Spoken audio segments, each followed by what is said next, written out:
Ẹ kú dédé wòyí, ẹ̀yin olólùfẹ́ Olóyinka TNT. Ẹ kú bójú ọjọ́ ṣe rí, ṣe dáadáa ni mo bá yín. Ṣáájú Bíọ́lá Adébáyọ̀ àti ọkọ Bíọ́lá Adébáyọ̀, mo fún yín ní 99.9999999. Honestly, mo sọ pé kudos fún yín. And the reason ni wípé láti last year April, àtọkọ àtìyàwó a gbọ́ anything láàrin ẹ̀yin méjèèjì.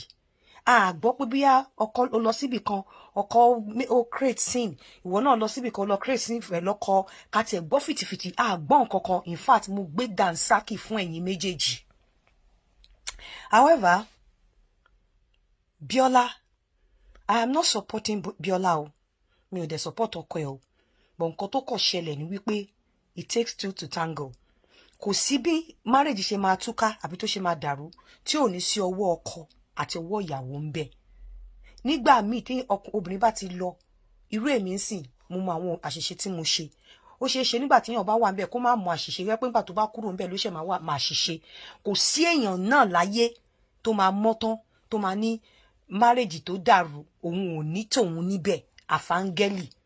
Tèèyàn kan lè pọ̀ ju tèèyàn kan lọ. Ó lè jẹ́ ibi tó yẹ kéèyàn kan ti ní sùúrù ni ò ní sùúrù tó.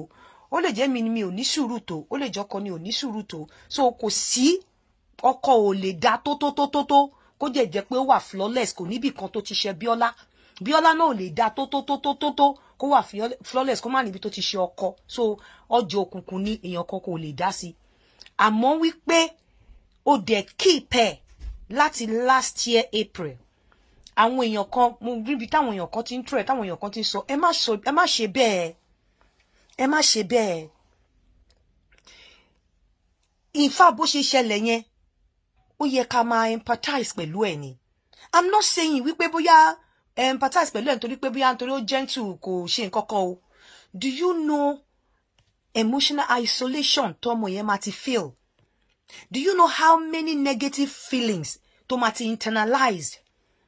Do you know how difficult tó ṣe máa find it láti heal because kò tí sọ̀rọ̀ síta, kò dẹ̀ seek for help?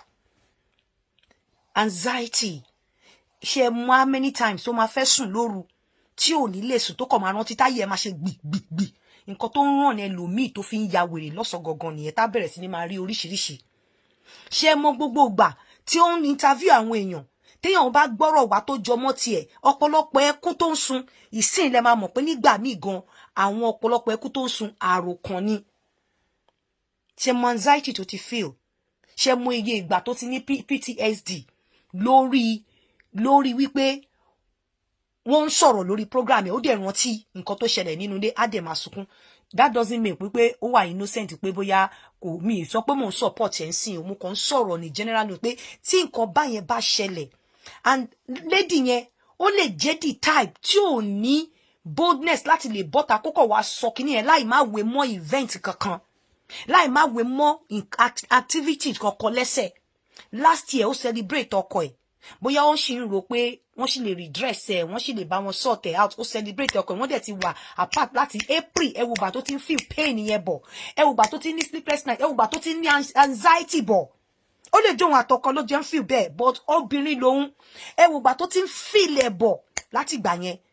Ó kódà ó lè jóun ló jẹ̀bi, but pé kò lè speak out yẹn. Tẹ́ bá mọ bí ọkọ ẹ̀ ṣe máa heavy, ọmọ yẹn máa ṣe lè sùn dáadáa níjẹta tó sọ̀rọ̀ síta ni.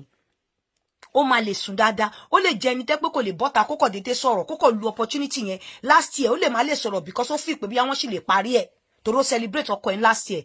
Nígbà tó ti wá rí pé kò ṣeé ṣe mọ́, ó lè lu opportunity yẹn. Ẹ jẹ́ ká jọ wò ó pẹ̀lú nǹkan tó ń ṣẹlẹ̀ lórí social media. Etí baba nílé, etí baba lóko, èèyàn ló ń jẹ́ bẹ́ẹ̀. Ká ní ọmọ obìnrin yìí kò tọnu ẹ̀ jáde, ó wá pàpà wá celebrate ọkọ ẹ̀ ní ìjọ yẹn without speaking out. Kó pàpà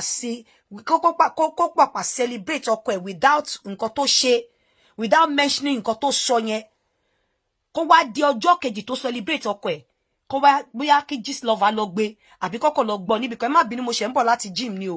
Kọ́kọ́ lọ gbé níbi kan pé ọkọ wo ló ń celebrate, ẹ̀bẹ̀ ẹ̀ sí mọ́. Ìyẹn lásán ó lè rú ọ̀nà ọmọ yẹn kó lose ẹ̀. Tó bá dédé ọkọ dẹ̀kẹ̀rẹ́ kò ṣe má celebrate. nítorí wọ́n jọ ń co-parent ọmọ bóyá wọn ò ja ìjà tá bá ń jà pé ká kú. Now kọ́kọ́ celebrate ọkọ yẹn kẹ́lòmíì wá kọ̀ wá díjọ́ kejì kọ́ wá slam ẹ̀ pé ká ló ń celebrate ẹ̀ wà pọ̀ mọ́ ni ìyẹn lásán ó lè jẹ́ kọ́mọ yìí kó lose ẹ̀ ó dẹ̀ lose ẹ̀ débi wípé Ọlọ́run má jẹ́ ká máa dípò ó develop mental problem. Honestly òun lèmi ò ṣe lè fault ẹ̀ pé ó ṣe sọ níjọ́ yẹn torí tí ò bá sọ ìsídà kó má kúkú celebrate ọkọ ẹ̀ rárá ó lè má sọ kó lọ celebrate ọkọ ẹ̀ kẹ́lòmíì lọ gbé jáde níjọ́ kejì báwo lẹ ṣe máa feel.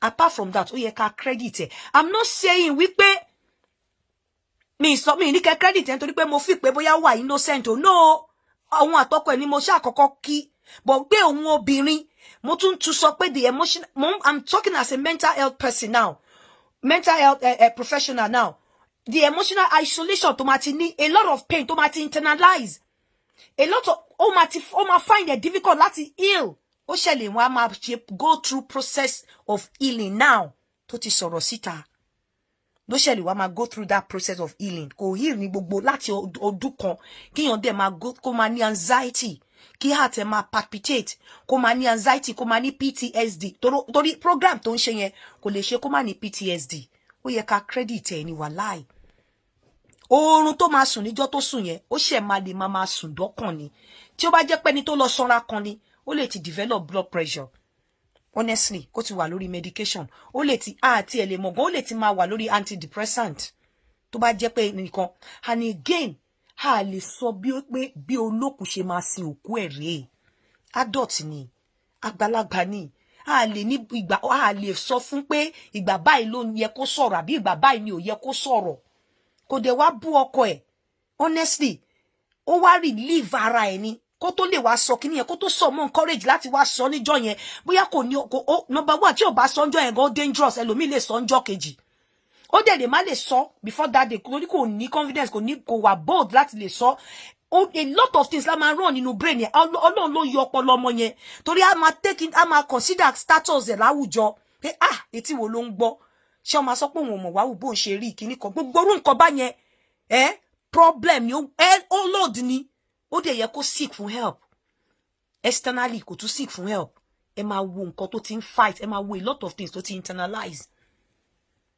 ó yẹ ká máa credit ẹ ni honestly kò yẹ ká fault ẹ àti pé bó bá ṣe wo ní nǹkan èèyàn lè sọ pé ìgbà téèyàn bá adult ìgbà tó ẹ rí pé ìgbà tí mo sọ̀rọ̀ owó Nollywood mi ní dandan kó máa dáwó fún kó máa raṣọ àbí mo ní tẹ bá ti choose láti live life tí wàhálà bá ti ṣẹlẹ̀ láàrin yín ẹ má gbé wá bá àwa mọ́ mi ní ẹ má náwó yín or ẹ má gbé wá bá àwa mọ́ tẹ bá ti lè máa ṣe bá ẹ má gbé wá bá àwa mọ́ ni mo sọ do you understand mi ní kẹ má kó má ṣe nǹkan tó wù wọ́n so a lè sọ pé bí ẹni tó ti marry tó ti bímọ tí ò ń ṣọmọdé pé ìgbà báyìí ni kó sọ ọ̀rọ̀ síta and àwọn terms tí mo lò àwọn professional terms tí mo lò nípa emotional isolation nípa internalizing pain negative kini àti ròǹgbà mi Ọlọ́run ló yọ tí ò ti ẹ̀rọ pé kò ń ṣe ra òun léṣe nípa finding it difficult to heal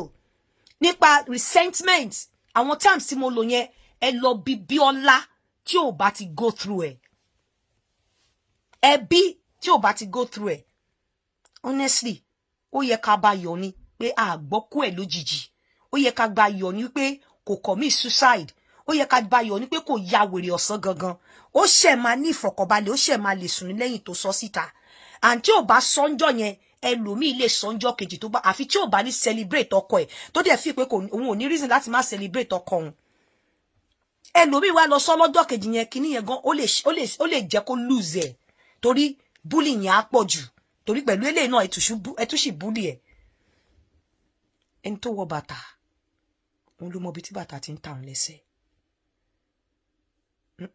ó ti go through enough pain mi sọ pé òun ló jàre o ẹ mọ̀ pé mi ò kó gentle mi ò kó jẹ when it comes to obìnrin mi lóun ló jàre bó wípé ó ti dúró this far ọdún kan àdẹ̀gbọ́ scandal ọdún kan àwọn dẹ̀ tó ẹ̀ lórí social media ọdún kan òun náà dẹ̀ drag ọkọ ẹ̀ àtòun àtọkọ ẹ̀ dànsákì ni àmọ́ nǹkan Bíọ́lá gan bó ṣe wà yẹn ó ní di therapy ẹ kúrọ̀lẹ́.